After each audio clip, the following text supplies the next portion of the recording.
Hello, you join me on the range here at Burr Hill, where today I've been testing Nike's new Covert range of drivers. So I've got the Nike Covert here, slightly bigger head, and the Tour, which is the smaller, darker faced version. Should take a little bit of spin off the club. Now, the first thing to talk about, I think, is the sound. When myself and Paul O'Hagan, a senior staff writer, first got introduced to the idea of a cavity back driver, our initial concern was all about how it would sound at impact, i.e. taking out this big chunk of metal here in the sole, what it would do to the acoustics. Would it make it sound and would it make it feel strange?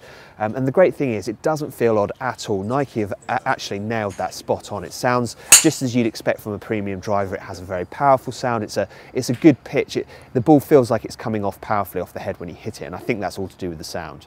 Now I have to say that having hit both on a launch monitor, for me the Covert was definitely the option that I would have gone for.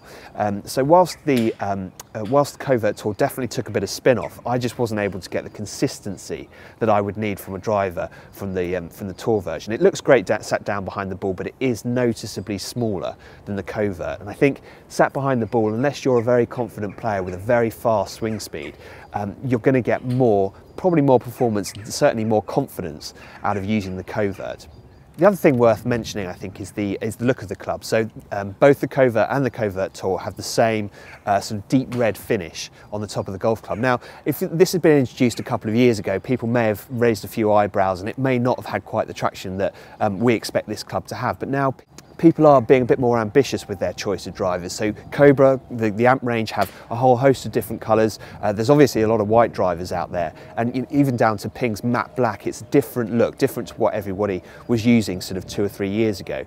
Sat behind the ball for me, I didn't really sort of get too caught up in the colour of the driver head. It looks good, it's a great shape, whether you go for the Covert or the Covert Tour. One odd thing, I think, is the swoosh on the heel of the golf club. I personally would probably prefer that to be in the middle of the club as something of an alignment aid. But again, sat at address, didn't put me off at all. It wasn't something that I felt as if I needed to get used to. So for me, if I was choosing between these two clubs, it would certainly be the Covert. I just didn't get the performance out of the Covert Tour. The Covert feels very easy to hit. It's confidence inspiring as you look down at address. The difference between the deep red crown and the silver face offers up a lot of loft, and it just feels easier to hit, and the dispersion for me was a lot tighter on the Covert driver.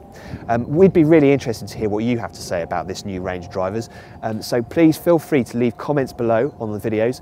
We'll get back to you if you have any questions. If you'd like some comparisons between this and other drivers out on the market, we'd love to hear from you. So please do feel free to hit the like button and to comment on the videos.